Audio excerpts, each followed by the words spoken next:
We also acknowledge the ancestral lands of the Nashkotang and the lands of the Piscataway and the Pamunkey peoples in the Washington, D.C. area, where Fielding's offices are also located, and several of our speakers reside. Welcome. Our university has an obligation to remember.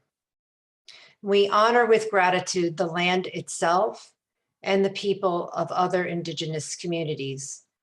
We also encourage you and welcome you to check in the chat box to let us know where you reside and the Indigenous lands you are joining from. Thank you. As I said at the beginning, tonight's event is a community one, and like many things, it's a collective effort. You will hear later from Simone Aquila and Crystal Farmer-Zigart, co-founders of Healing Justice Santa Barbara, and Dr. Marcos Vargas, Executive Director of the Fund for Santa Barbara. Colleagues in work together. We appreciate the opportunity to partner with these two Santa Barbara organizations to produce the event tonight. I also want to thank the Santa Barbara Independent for their generous premier sponsorship of this event. And we express our gratitude to our colleagues at Pacifica Graduate Institute and the Alumni Association there for their support.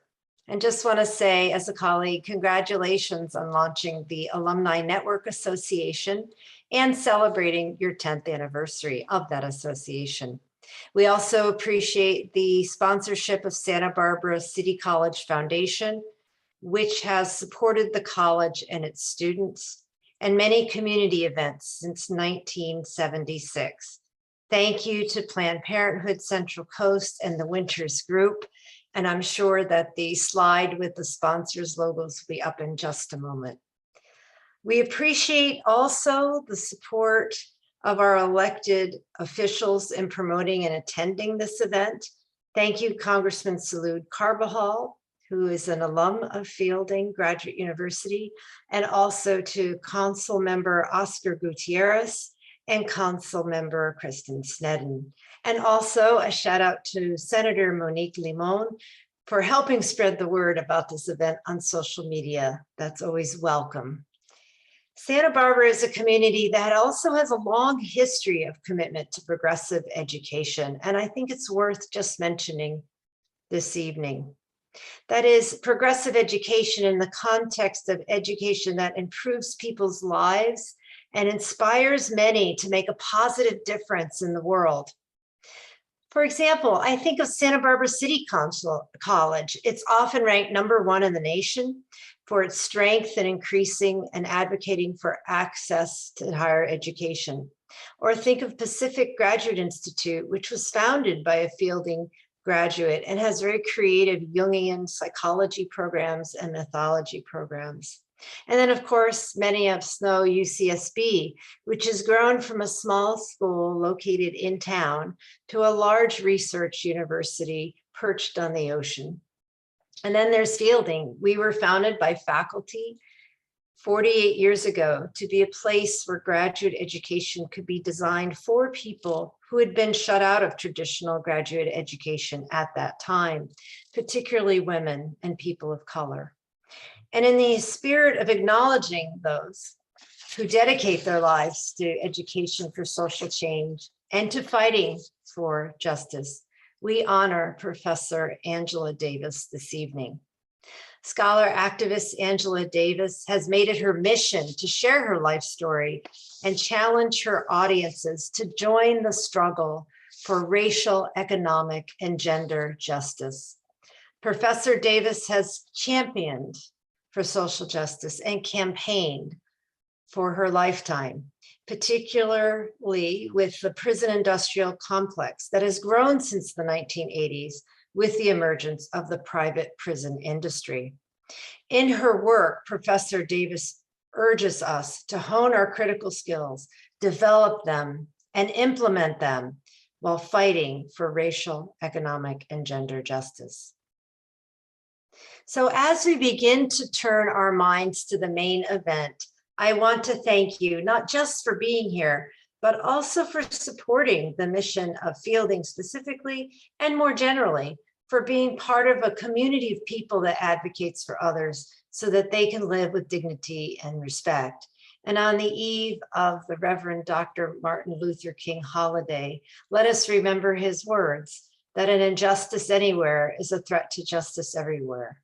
And these are words for all of us to live by as we each do our parts. I would now like to introduce the director of the Murrayfield Center for Democracy, Leadership, and Education at Fielding, and also the distinguished senior advisor to the president, Dr. Orlando Taylor. Dr. Taylor envisioned the Murrayfield Center and the Medal for Social Transformation, both as ways to honor the legacy of Dr. Murrayfield and acknowledge leaders who advocate for democracy, education, and racial justice. Dr. Taylor has been a longtime colleague of mine and has been a national leader for many years and decades on issues pertaining to diversity and inclusion in higher education, including service as chair of the board of the prestigious Council of Graduate Schools. He's been a particularly vigorous advocate and spokesperson on topics relating to access and equity in higher education, and on preparing the next generation of researchers, leaders, and faculty members for the nation's colleges and universities.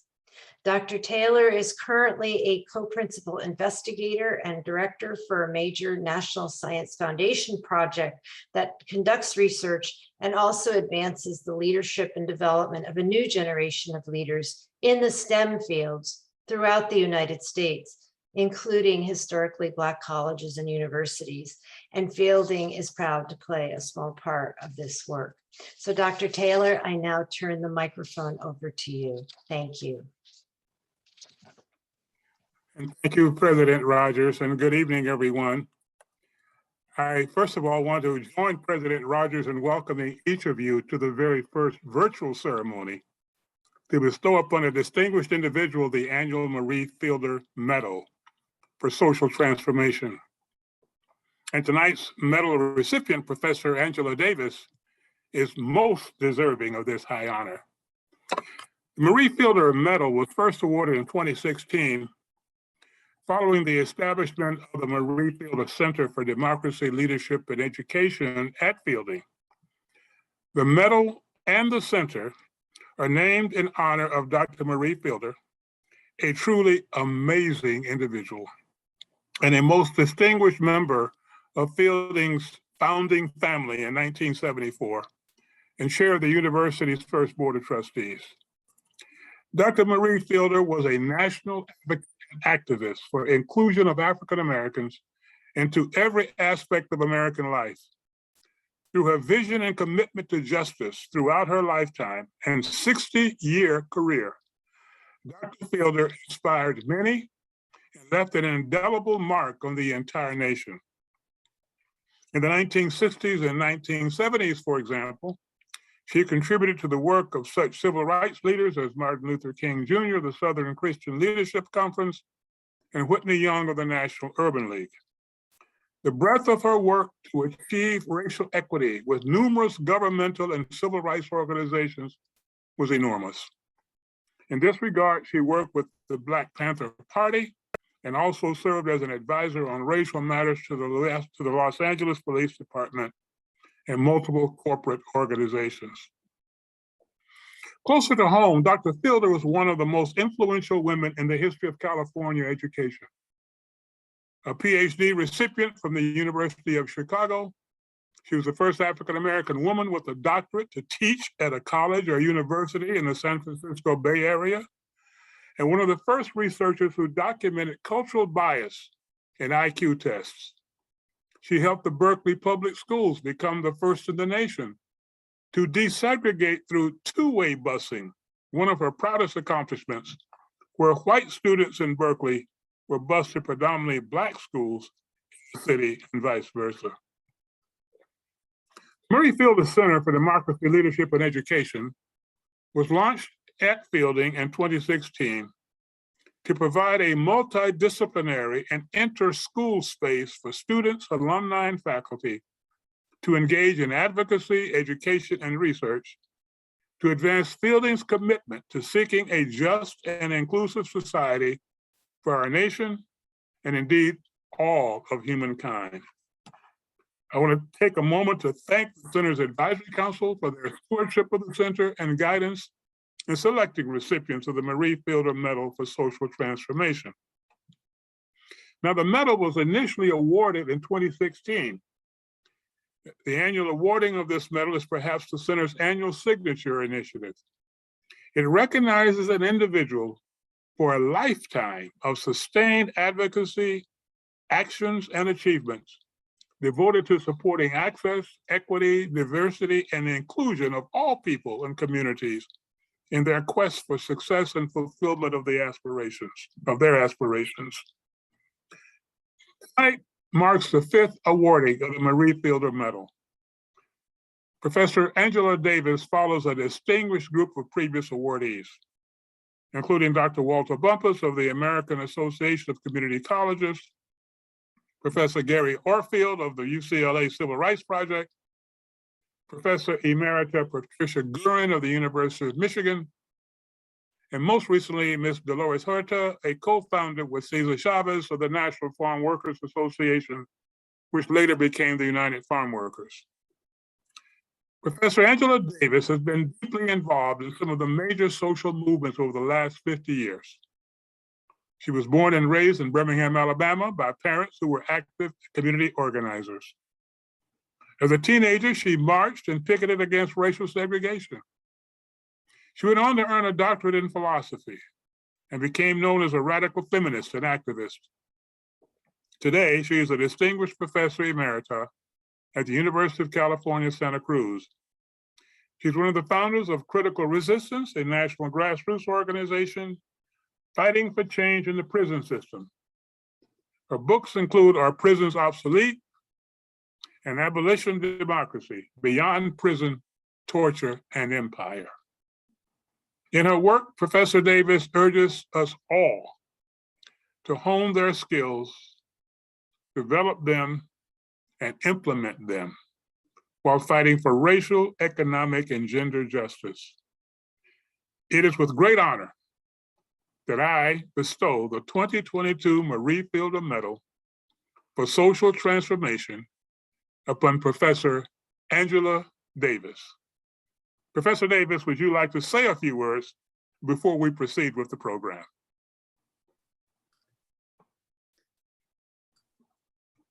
Thank you so much, Dr. Taylor.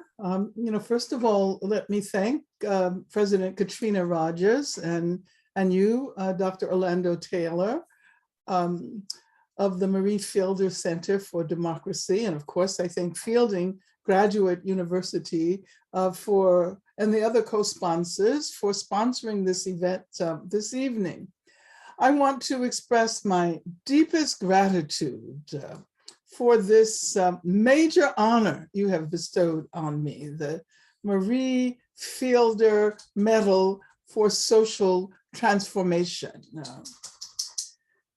This event, whose theme is How America Can Change, has inspired me to think deeply about the possibilities of transformation in our time.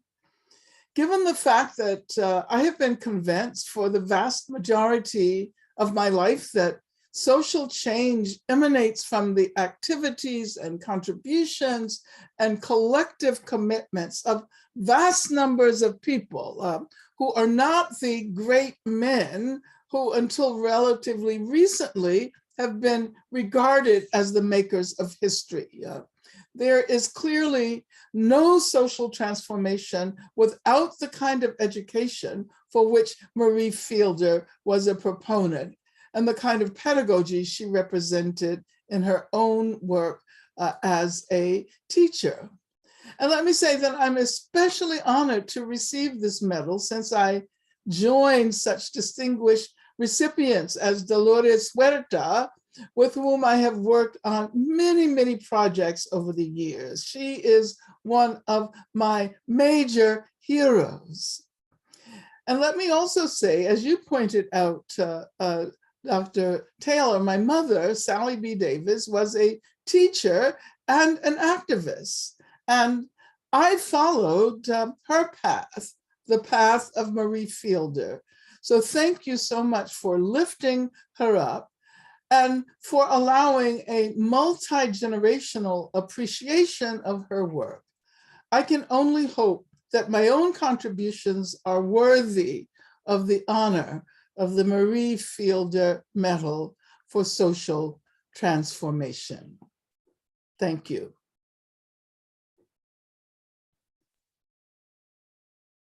Thank you, Professor Davis.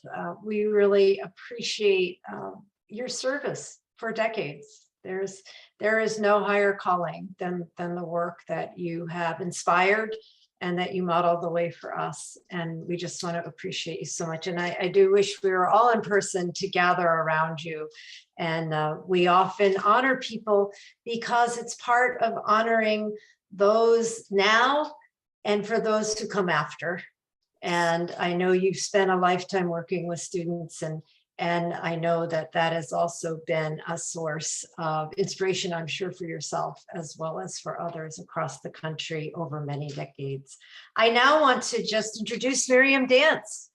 As we continue with the program, there'll be plenty of time to hear more from Professor Davis shortly.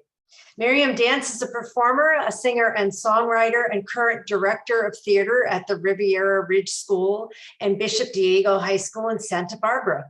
Recent theater credits include gospel and rock and roll cabarets with Lamb Players Theater in San Diego, Fires in the Mirror, Dolores Van Cartier and Sister Act as well. Her original play, In His Hands, premiered in the UCSB New Works Lab, where she received her BA in theater directing and playwriting.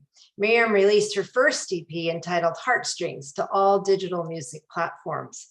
But in addition, as if that weren't enough, on June 2nd, 2020, Miriam was diagnosed with triple negative breast cancer, stage 1B, and after treatments became the face of Breast Cancer Research Foundation in 2021 and was featured in national publications such as Vanity Fair, Elle, Bazaar, People, Shape, Allure, Vogue, and Better Homes and Gardens magazines. Miriam was also the featured performer in the Hot Pink Evening and shared the stage with Broadway greats. And Miriam, thank you for that kind of service as well, because that really also helps others who have similar challenges. So I now turn the floor over to you, Miriam. Thank you for being here this evening. Thank you so much. This song will be accompanied by John and Nancy Douglas. And it is a song that was written the day after George Floyd's murder. And it is a song of pain, a song of sorrow, and a song that just asks the question, when will we matter? And it's also a song that is a call to action. And it says, rise up, tribe up, because only together, when we are together, that's when change will happen. So when we sing the chorus, I want you to join in with us in any way that you can. So the words are just rise up, tribe up. And it goes like this.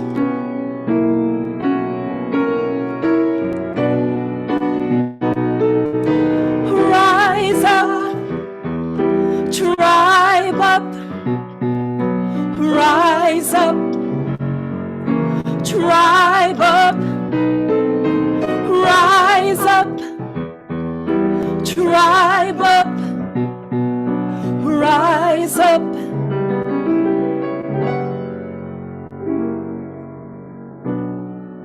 How many more brothers? Countless names. How many more Black Death on display? How many more times will they just walk away? When will we matter? How many more children will see daddy in blood? How many more mothers have to bury their sons? How many more charges and no convictions When will we matter? Oh, will you just let us be? Oh, respect our right to breathe. Oh, will you just let us live? Enough is enough. You will pay for your sins. Rise up, we ain't taking no more. Drive up, no more blood on our floors. We gon' bust through the doors for sisters and brothers who can't speak no more. You gon' stop killing us. We are so furious. You won't get our trust. The system that's broken was never for us.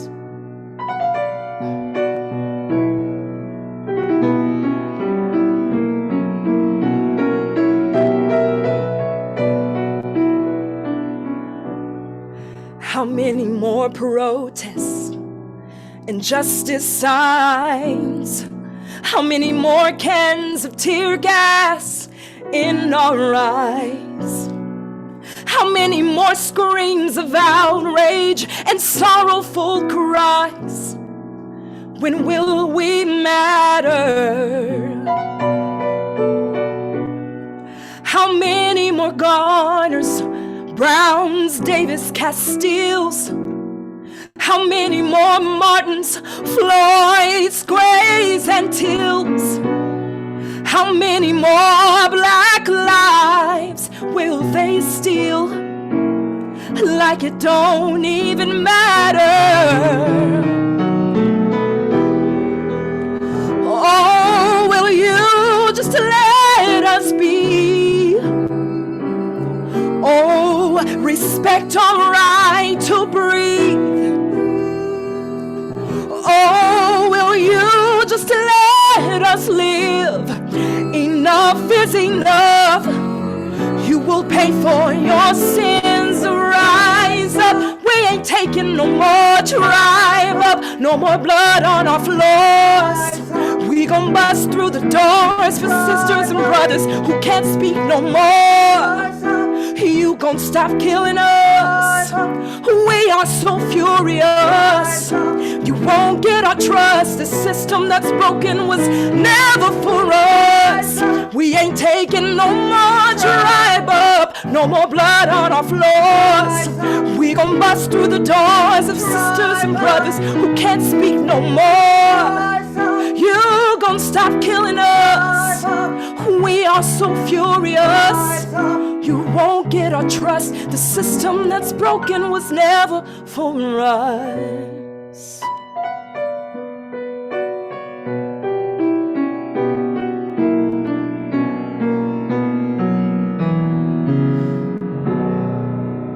Thank you so much. Thank you. No word. Thank you. It's beautiful. I now turn the floor over to Marcus Vargas. Marcos Vargas. Thank you, Marcos. Well, thank you, Miriam. Thank you so much for that beautiful, powerful, and inspiring song. It is truly a call to action. Also want to thank your accompanists, John and Nancy. Let's give this Miriam and her accompanists a virtual hand. Good evening. My name is Marcos Vargas. I'm the Executive Director of the Fund for Santa Barbara. For those of you unfamiliar with the fund, we are a progressive community foundation and regional intermediary based here in Santa Barbara County and serving the broader Central Coast region. Our mission is to advance progressive social change by strengthening movements for social, economic, environmental, political, and racial justice. This is a very special night, and I'm so honored to be facilitating tonight's community dialogue with our esteemed guest, Dr. Angela Davis. First of all, I want to again welcome you, Dr. Davis, to our community and express our deep gratitude, both for joining us tonight and most importantly, for your decades of social justice activism and leadership. It is truly a tremendous honor to have you with us as a guest tonight. This evening, I'm also honored to be sharing our virtual stage with two powerful feminist activist leaders and co-founders of the organization Healing Justice Santa Barbara, Crystal Farmer Seagart and Simone Rushkamp Aquila. Thank you both for your leadership and for being part of tonight's dialogue. Dr. Davis, collectively, we have come up with several questions for you tonight. And if time permits, we'll be able to address all of them, but we'll give it our best. So given our limited time, let's get right to it. Our first question will be presented by Simone, who will also begin with a few brief remarks regarding the work of Healing Justice. Simone.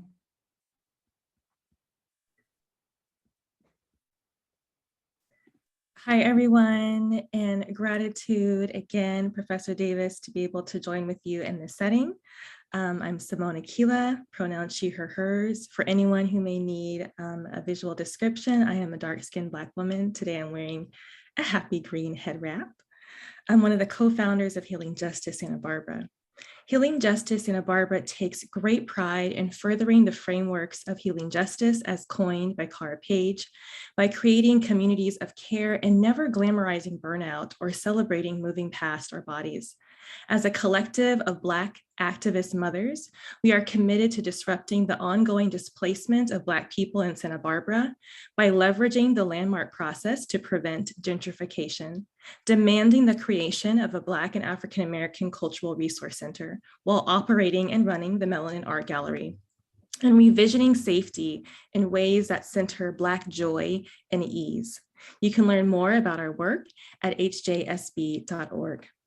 So our first question is really to our Black community, and I'll be honest, a question that Crystal and I were just hoping to uplift.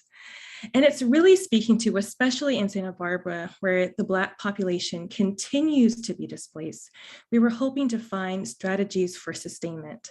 Black people in Santa Barbara have often led the way in creating structural systems and welfare programs that they are not able to benefit from in the long run due to displacement. For example, in Santa Barbara, the County Food Bank, the Eastside Community Center, and Goleta Valley Hospital were all created or co-founded by Black people whose descendants have now been erased and displaced.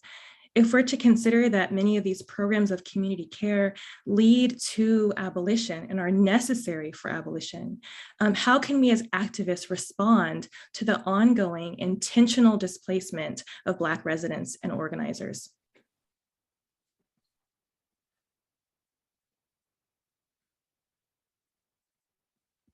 Oh, Dr. Davis, I believe you're on mute.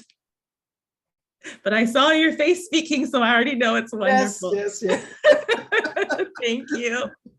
I always have to remind myself, unmute first. I was saying, thank you so much for your work with Healing Justice Santa Barbara. And we're very fortunate to be living at this particular moment in history, because more than ever before, I think we understand the interconnections between physical, spiritual healing and social justice. And I would like to thank you for the work that you have done in Santa Barbara. The question of how to guarantee the lifting up of those who have played an important role in establishing institutions that give us inspiration for the future, and particularly Black people, is one that I think can only be answered in the course of actual practice. There's some questions that don't really have theoretical answers, but we have to forge those answers in the process of trying to address the issue of erasure.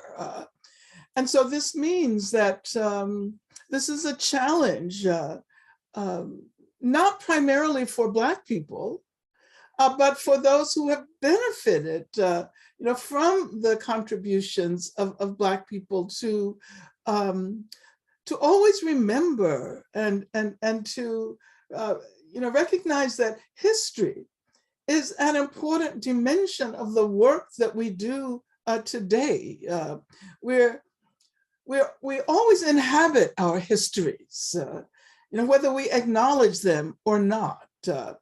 And as we know, one of the major components of systematic and structural racism has involved the erasure of the contributions of communities of color, not only Black communities, but Latinx communities, and certainly indigenous communities. And so this is a period when we are especially aware of the fact that we have to value each other and value each other's histories. And so I think that is in part the work that that your organization is attempting to do in Santa Barbara. So let me urge you to continue the work and bring others along. One of the points I like to make is that even though we often refer to specific histories, specific racialized histories, Black history, the history of Latinx communities, of indigenous communities, those histories never unfold in isolation from one another. They're always interconnected and interrelated. I just finished a wonderful book by Kelly Lytle Hernandez, which is about the role that the Mexican Revolution played in developing an anti-racist and anti-capitalist consciousness on this side of the border. So I want to emphasize the fact that Black history needs to be valued by everyone, not only, of course, Black people, but not only Black people, because it is the history of a centuries-long quest for freedom.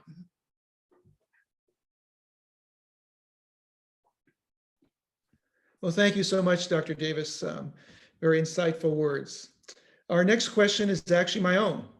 Dr. Davis, as many of us are aware, much of your writing and activist work since the 60s has focused on prison abolition and the dismantling of the prison industrial complex. I personally want to thank you for all your work in this important area. Here in the Central Coast, a growing number of us believe that we have the potential of building a regional movement to address a number of important criminal justice issues facing our communities.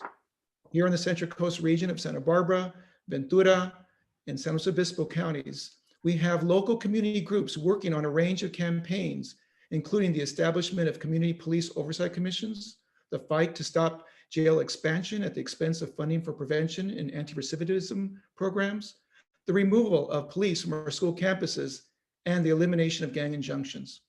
Unfortunately, most of these efforts are being organized independently across our 3-county region and to a large degree in silos. My question to you is, do you think that the new abolition movement, with its vision to eliminate the prison system, can include criminal justice reform campaigns such as these as part of a unified effort to build a broad movement for prison abolition? And if you would, please share with us any thoughts you might have on how we might go about building such a movement here in our region. Well, thank you for the question. And let me see if I can address it somewhat succinctly, because of course we could spend the rest of the time allotted for this program exploring how we might support these transformations. And let me say, first of all, that abolition, which used to be, not long ago, was considered to be a sort of marginal strategy. And I can tell you many stories about people who have asked me over the years, why do you embrace, such a utopian or such an impossible strategy? It's never going to be possible to abolish prisons. It's never going to be possible to get rid of police. But of course, as a consequence of this terrible pandemic, which just won't let up. And the increased awareness of structural racism in connection with the communities that are most deeply affected by the pandemic. We've become more intensely aware of the structural racism inherent in, for example, the healthcare system. And of course, for many years, many people have been talking about systemic racism and structural racism, but there's been this persistence in imagining racism as a defect of the individual. And I think finally, during this last period, we recognized that the danger of racism is that it is so deeply embedded in our social institutions, our educational institutions, our economic institutions, our healthcare institutions. And so if we want to imagine a better future, we certainly have to figure out how to recreate the social institutions that we need in order to live in society with one another. We will have to learn how to make them responsive to the needs of human beings. I've been involved in the prison abolitionist movement for quite a long time, since I myself was in jail, since I would say 1971, when I first heard the Attica brothers in their uprising call for an end to the repressive and racist prison system. And I think that that initially people were taken aback, because they assumed that it was primarily a question of getting rid of that institution, not a question of reorganizing society so that we would no longer be in need of such institutions of repression and violence. So I guess the first point I want to make is that abolition doesn't call for a focus on discrete institutions. The question is not how do we get rid of prisons? The question rather is how do we imagine a future in which we no longer need to rely on these institutions of violence and repression, on police and prisons. But of course, that's also related to healthcare. It's also related to education. It's related to all of the institutions in our society. So I would answer your question by saying, absolutely, we have to work together.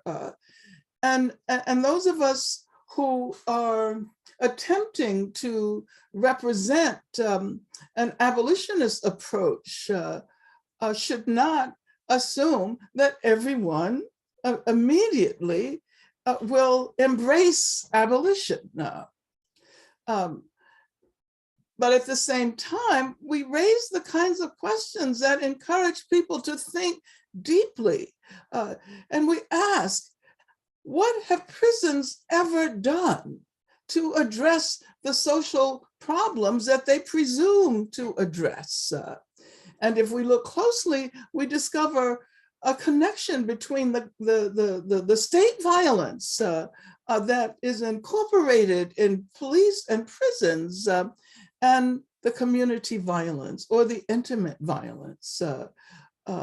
And so I would suggest that we also think about the feminist context of abolition. And we also recognize that there is a connection between the violence of prisons, the violence of police, the violence of the military, and the violence that happens within intimate relationships. And finally, as you see, I can go on and on in an attempt to address your question. But I would say abolition encourages a different kind of imagination. And so I would say even those people who embrace reform, and of course we need some reforms, but abolition argues that those reforms are not going to actually solve the problem, not going to address the problem in the way that it needs to be addressed. But at the same time,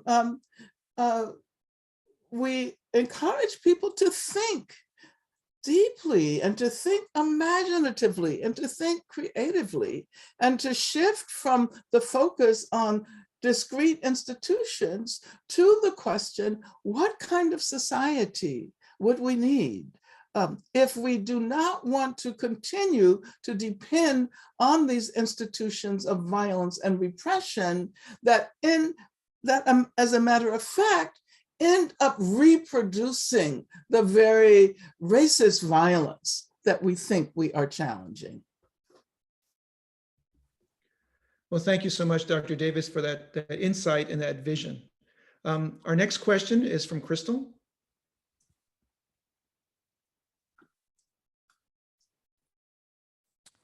Hi, Professor Davis, and hi, everyone watching. Crystal Farmer Seagar, pronouns she, her. I am wearing a sweater, turtleneck sweater over my neck, and I'm a light-skinned Black woman. Post the abolishment of slavery, there was a great migration of Blacks from the South to the North. Do you think another great migration can be a part of the formula for improving the Black American experience? For example, migrating from dense cities to more rural communities. If so, do you foresee this would improve our voting power and socioeconomic outcomes? Well, thank you for the question. And I suppose I would emphasize the fact that that mobility is characteristic of our populations today.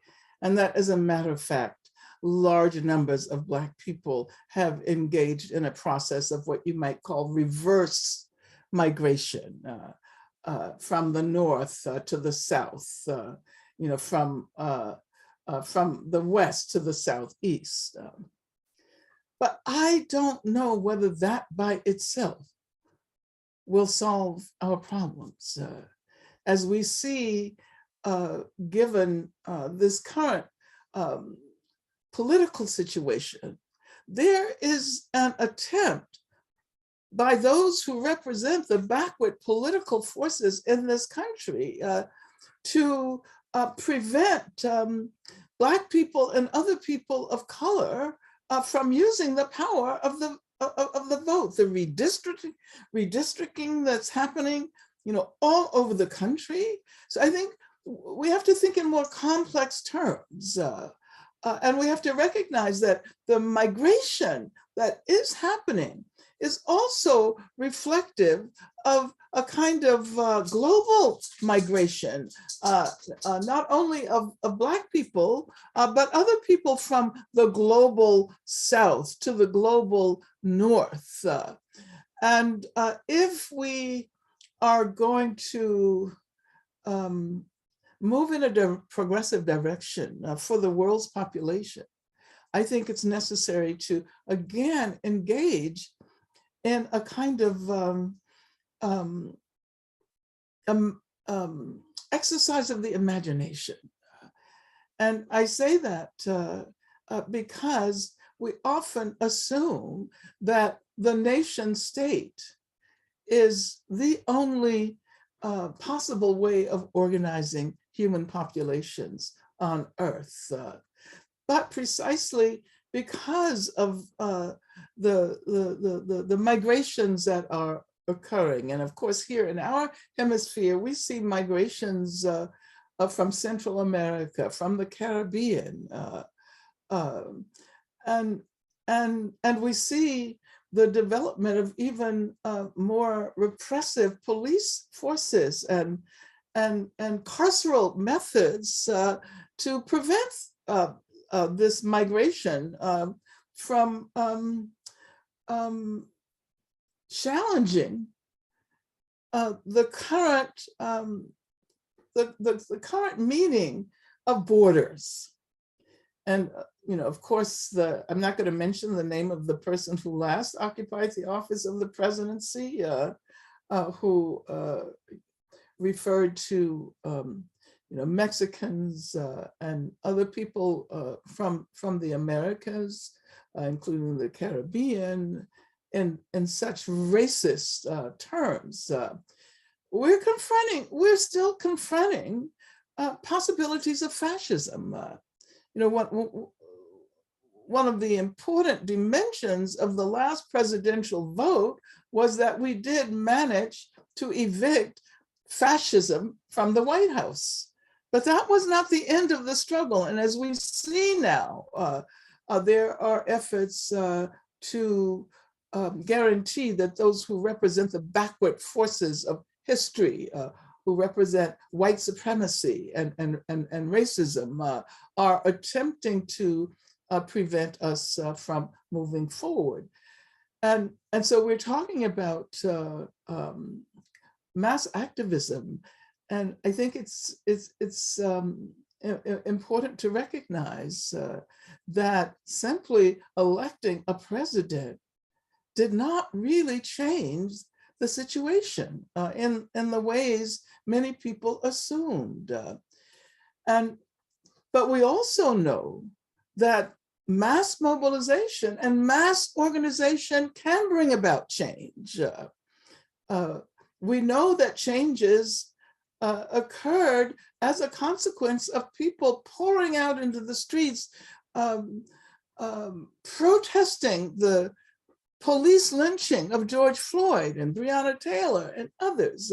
So I want to suggest that we continue to think about the potential of building movements. That is what is going to provide a better future for us all.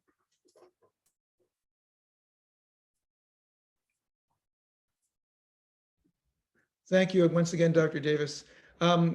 Simone, would you provide us the next question?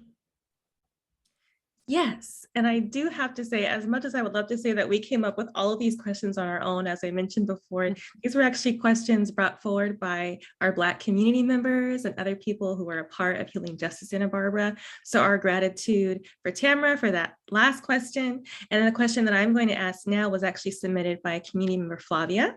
And so she said, you visited Brazil in 2019 and urged the crowd to get to know the work of local Black feminist thinkers like Leila Gonzalez.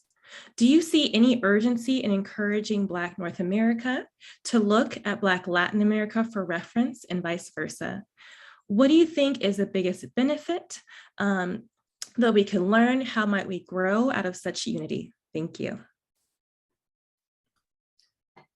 Well, thank you so much for the question about Brazil. Yes, I did last visit Brazil in 2019, but I have visited Brazil many times.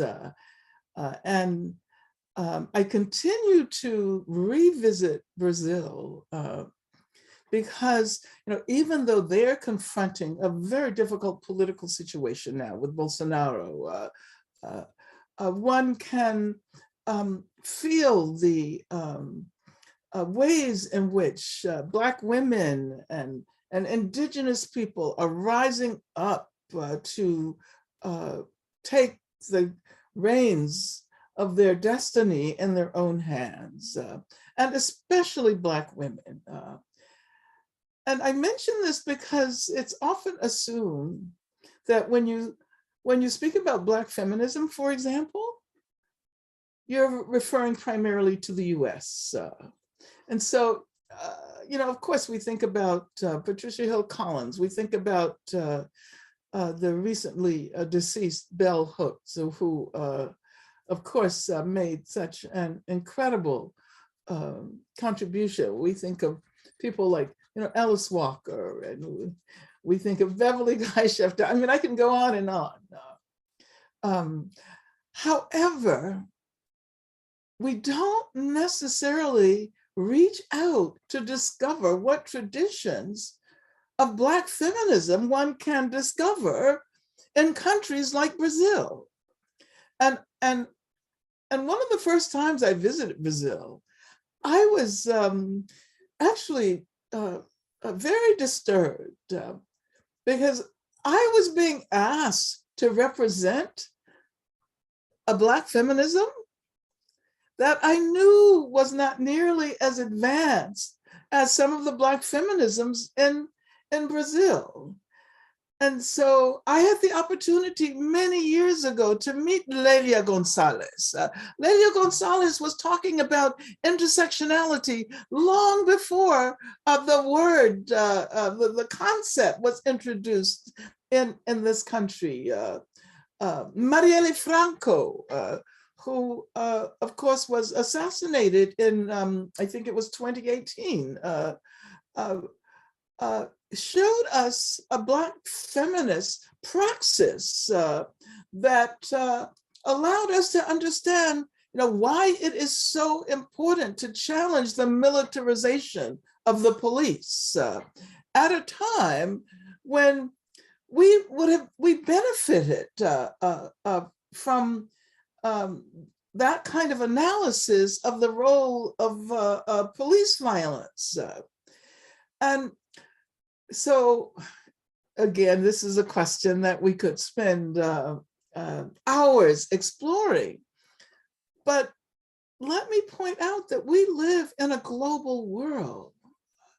And as people who have grown up in the US, it is our responsibility to try to challenge the notion of American exceptionalism, to try to challenge the assumption that because we live in the US, we have the best possible resources, the best possible theories, the best possible strategies. That just is not the case at all. And so I want to encourage Black Americans who visit other countries inhabited by Black people. And of course, Brazil has the largest Black population in this hemisphere, to be humble and to try to learn about figures like Lélia Gonçalves and so many others. Because the world is smaller, is getting smaller and smaller every day. And we have to join hands with our sisters, brothers, siblings, comrades in Mexico, in all over Central America, in South America. I had an amazing trip to Uruguay, which unfortunately I don't have the time to talk about, but I was impressed by the degree to which there was a mass consciousness of racism and its connection to misogyny and heteropatriarchy. So we can learn from people who are engaged in the very same struggles in other parts of the world. Thank you again, Dr. Davis. We're nearly at the end of our evening here, but I'm hoping you can maybe if you can have one more question, if you can answer for us. This is actually my own question as well. You've been an influential movement leader for over 5 decades, and we applaud your commitment in all your work. During these 50 years plus in this country, we've seen many setbacks and many shortfalls in our efforts to address systemic injustices like racism and gender inequality, and to bring about meaningful progressive change in our country. My question to you is, are you still hopeful that meaningful change is possible? And if so, what gives you hope? I have to be hopeful. We all have to be hopeful. And I want to refer to Mariam Kaba's notion of hope as a discipline. If we have no hope, there's no possibility for change. So an important dimension of our struggles is precisely to generate hope. And therefore, we look at struggles both inside the US, we look at the Palestinian people who have been struggling for the right to inhabit their own homeland for so many decades. And at the same time, even as hopeless as the predicament has appeared, they have generated the hope that not only will they be victorious, but that they will assist others throughout the world to engage in their freedom struggles. There can be no struggle for freedom if there is no hope. And again, I think I will conclude by pointing out that even as we engage in very specific kinds of campaigns to achieve very specific victories, such as for example, the end of gang injunctions, and the, as you pointed out earlier on, the end of the kind of expansion of jails and the school to prison pipeline. Even as we engage in these very specific struggles, we should recognize that we're actually trying to reconfigure the terrain of struggle. One of the most important aspects of the Black struggle, and we're talking about the struggles represented by Dr. Martin Luther King and others, for example, is that it is a struggle that is literally centuries old, century after century. During the period of slavery throughout the Americas, this quest for freedom has been passed down from one generation to the next. And that means that those of us who are involved in the organizing of those struggles today should be concerned with helping younger generations to find their path and to reconfigure the very terrain of struggle. We should not assume that freedom is a thing that we will be able to achieve if we do, 1, 2, 3, 4, 5. If we engage in that kind of mechanical approach, but rather it is an infinitely unfolding process where we learn more about the nature of freedom as we attempt to organize around demands for freedom. And so that is, in my opinion, how we generate that hope. And listening to Miriam dance and the beautiful song she presented us with in the beginning is an indication of how we communicate that that desire for collective freedom. Toni Morrison always pointed out that freedom is not individualistic. It's not for one person. It's about freedom for everyone. And the very nature of freedom requires us to attempt to expand it and to offer it to all of our siblings in the world. Well, sí se puede. Thank you so much, Dr. Davis. And just thank you for your insight and your inspiring words. Look forward to having you back in our community, but the next time we want to see you in person, if that's okay. Also want to thank our two Healing Justice community leaders, Crystal and Simone, and much thanks to all of you for joining us tonight remotely. Much thanks to Fielding University and So with that, again, thank you, Dr. Davis. President Rogers, I understand you have some closing remarks. Yes, I just want to thank you all as well. Thank you, Professor Davis, for being in conversation with us tonight. I think you have captivated our hearts and you've captured our imagination. And just amongst your words of wisdom, I think leaving us with the notion that hope is a discipline is so very important. And we should take that into our hearts and our minds as we think about our own work and how to apply it in our own work.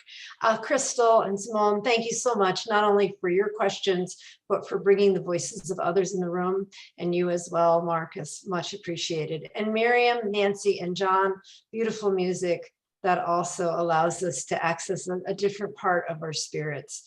And to all those that made this possible, seen and unseen, and I welcome you again and thank you all for being here tonight. And for those of you in Santa Barbara, we also would like to invite you to the Melanin Gallery on State Street that is exhibiting works this month of Black artists. So I really want to invite you all, please support the arts and the work of Black artists. And with that in mind, I'm going to declare this event along with everyone else. I think you can see it's been a great success. Thank you again to our sponsors. I wish you all a peaceful weekend, and may we all honor and remember the life of Reverend Dr. Martin Luther King on this upcoming Martin Luther King holiday. Thank you very much all, and I'll bid you all a good night. Bye, everyone.